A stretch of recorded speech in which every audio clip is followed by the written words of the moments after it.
Hey, how's everyone doing in the Ghost Recon community today? I hope everyone during this time is being safe, staying safe. To the devs, I hope you're safe. I hope your family's safe. And now that I mentioned the devs, I want to give a special thanks from this gamer to the devs. I'm really loving the Ghost Experience update. From the shortcuts to the AI updates to the new features like the bullet toss and the bullet throw. Now, before I even continue, I would like to apologize to everyone that's watching the video that I am recording through a headset, so the sound quality might not be up to par or standard. Without further ado, let's jump right in it. Alright, so I watched the trailer to the Ghost Experience update, and in the trailer I caught one thing. It said key points identified by players. That key points identified by players, this is where I went to my imagination, and I took it from understanding that Ghost Recon has always been a squad-based tactical shooter. And since we've experienced Bolivia and Ghost Recon Wildlands, and now currently Aurora and Ghost Recon Breakpoint, now it's where can we have more of an experience of a freedom to experience Aurora for what it is. I'm going to lead with this point. Ghost Recon is a squad-based shooter. Now, since we've experienced Bolivia and Aurora, we're in this free environment, this free roam environment. And this should give me that tactical freedom in order to execute any mission. I should go into a situation and think, you know, how can I get this done? And if the game will allow me to get it done. You know, it's The Legend of Zelda Breath of the Wild was known for that. If I can imagine it, I can do it. This is something that I would like in Ghost Recon. And with that same idea, what would give us that tactical freedom? First thing that comes to mind is game changer equipment, which is like first thing really is fast ropes. Like if I had a drone that was outfitted with a harpoon gun, or I could use to craft something to equip it, fly it up to a surface and shoot it anchor into the wall, that way I can climb up the wall. I would love that. You see in games like Tom Clancy's Rainbow Six, where the operators get some kind of crazy gadget where they can just shoot and fly and keep getting into these tactical advantages over the other team. And I'm sitting here with I'm fighting drones, I'm fighting all types of crazy stuff in Aurora, and I can't even climb up a mountain. I have to run and walk up staircase. We got ladders now from a lot of different updates and everything, but I want to be able to climb over some things. One of these notorious places in Ghost Recon Breakpoint is Sugarloaf Mountain. Sugarloaf Mountain is notorious. When I say notorious, you have to get up to start climbing. If you're playing on immersive mode, then you have to the best way to getting up there is by helicopter. Either you spawn one at Aurora, not Aurora, but Erewhon, or you find one you procure on site like Metal Gear. But it's notorious because if you get up the mountain and you die, you respawn on the mountain somewhere. If you have a helicopter and you die, the helicopter despawns and you have to find your way up the mountain somehow once again.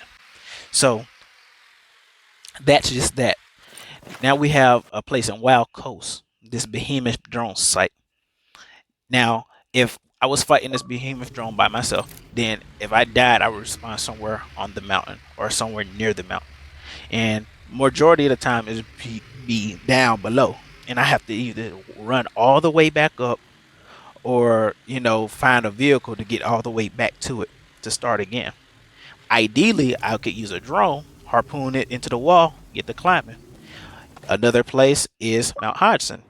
It has another behemoth drone site. If I wanted to play immersive again, then the best way to to get to that point is by helicopter. But if I don't have a helicopter, then I'm kind of stuck. And then I think of other games, you get your special forces guy that's all cool and stuff, got his ice pick and get the climbing on the wall and everything. And I'm like, I'm supposed to be the best of the best, creme de la creme, Ghost Recon. And then you got, Tom Clancy that's in the rural areas and domestic areas and stuff.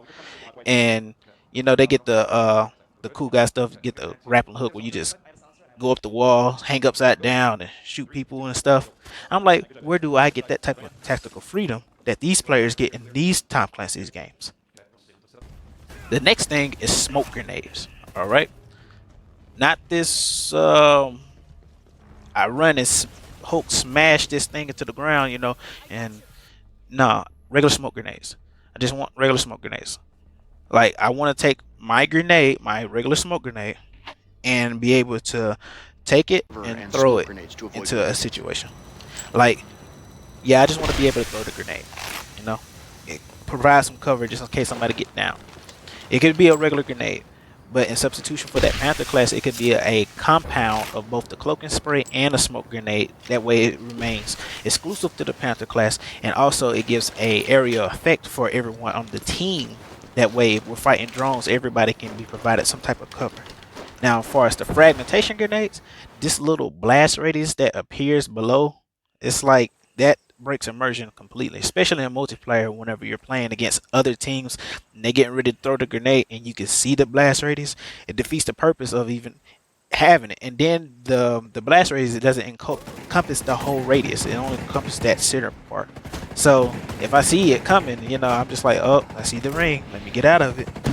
So if anything, make sure the fragmentation encompasses that whole entire blast radius. And then also, let's not see the blast radius. Let's see the grenade symbol in the air coming to land on us, but get rid of the blast radius. It kills the immersion.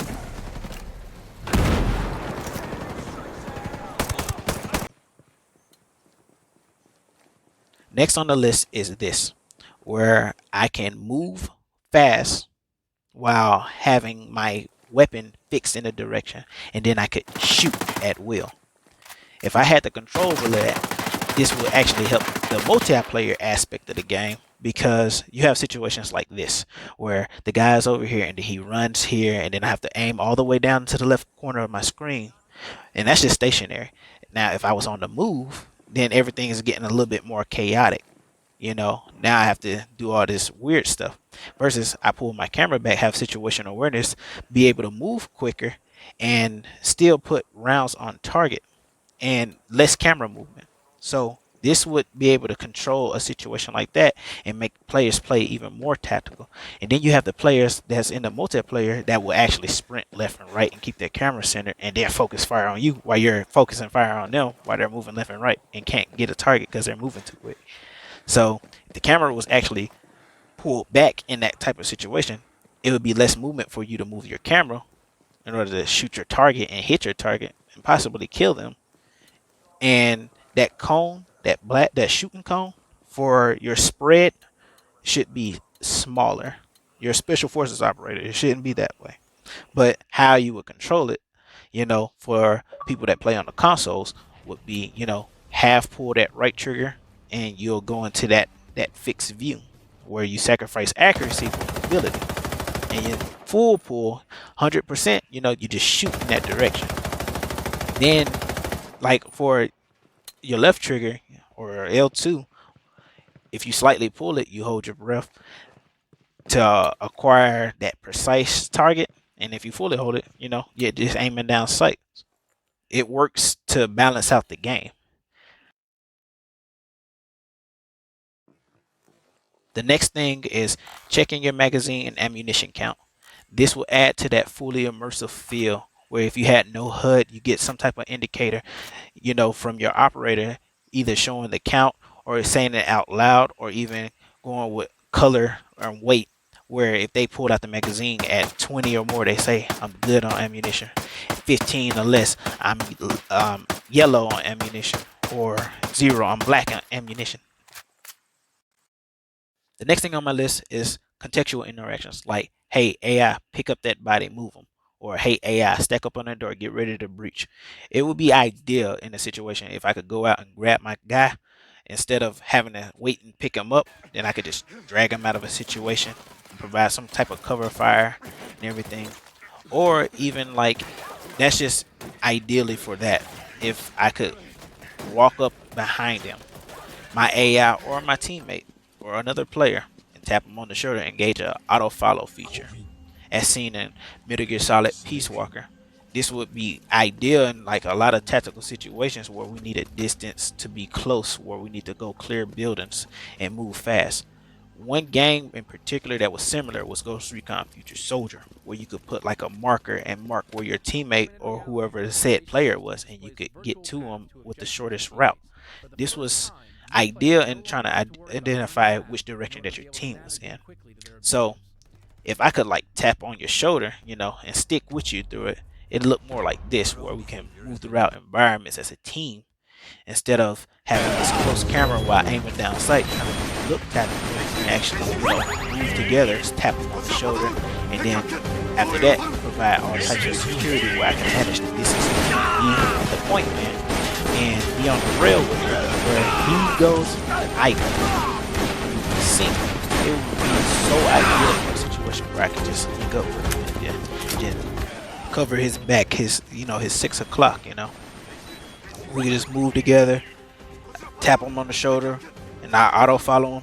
Especially if we have if the idea of the tactical combat pace of the pulled camera back, less accuracy, more mobility type thing. If that's considered, then yes, it'll pretty much even out the playing field for the multiplayer, and it'll make a more immersive feel for the game that in which everybody would be partaking in.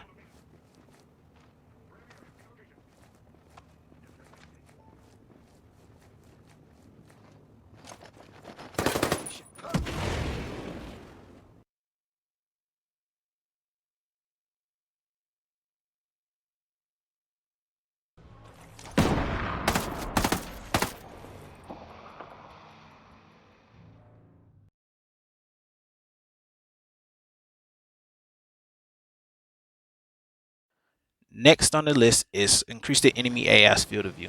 The rule on how this works is if you can see the enemy, they can see you. And they don't see me until they're within like 100 meters of me to even be suspicious and then get a positive ID on me. These guys, I'm within 100 meters and I got a turning Gatling gun getting ready to turn them into ghosts. And they're not even suspicious of me. So I'm like, someone needs to fix this. Like, fix it for real. Last but not least is being able to see your teammates laser, whether it's co-op or your AI teammates. That way you can pretty much orientate yourself to how you need to be fixated in the situation. And this could even be somewhere along the lines where we get friendly fire.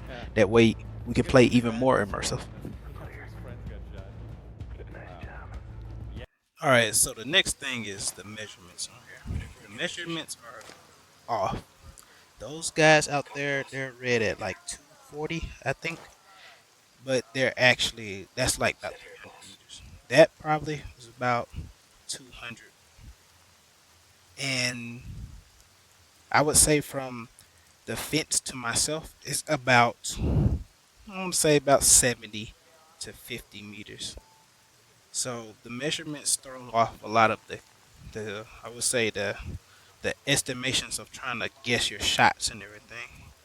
And your operator only shoots out 150 meters to whatever target it may be. So I'm going to use this drone and I'm going to show you like these drones sitting right here should be about 500 meters. Let's see what's red. 300. Yeah, so the measurements are off. So I would like to see that kind of, fixed, polished up. That way we can get some accurate readings. So the next thing would be the AI. So the AI, whenever you tell these guys to, fire at will, or whatever you may say it, they charge. And I don't know what where this is what concept this is derived from, but you don't charge. I think that we should get 3 types of engagements. There should be turn fire, fire at will, and halt fire or ceasefire. That way you can manage, and I don't think they should be charged.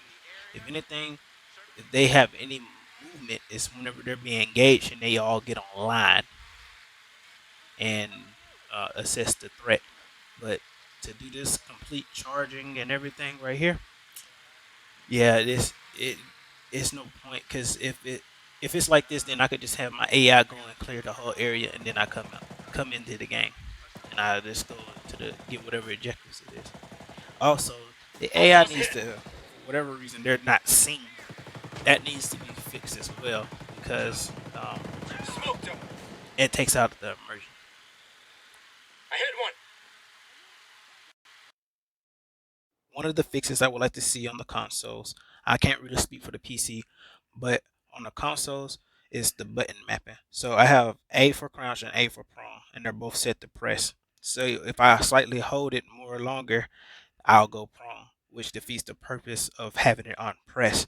Then there's button mappings where you can only map this specific button by 2 buttons by default.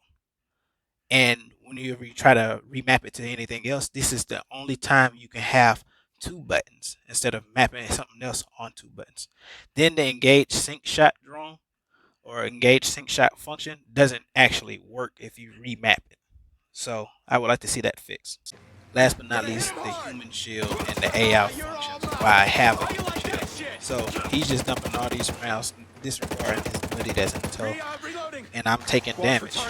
I think these AIs should actually function a bit different, especially if I have like a commanding officer in tow, that they should coordinate with each other on how to take me down instead of shooting and dumping rounds and being able to kill me afterwards.